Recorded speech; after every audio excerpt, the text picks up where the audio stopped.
In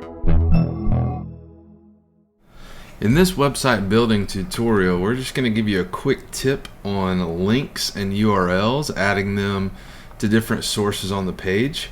Just a really quick tip that'll save you a lot of time. So this button right here, if we want to link that to a certain page, instead of going to let's say the actual page and grabbing the URL for that page, what you can do in this box right here for links, literally just start typing and it will show you the page. So you click on that, it'll give you the URL, and then you can skim it down to the actual contact link if you would like. Same thing with each one of these link boxes.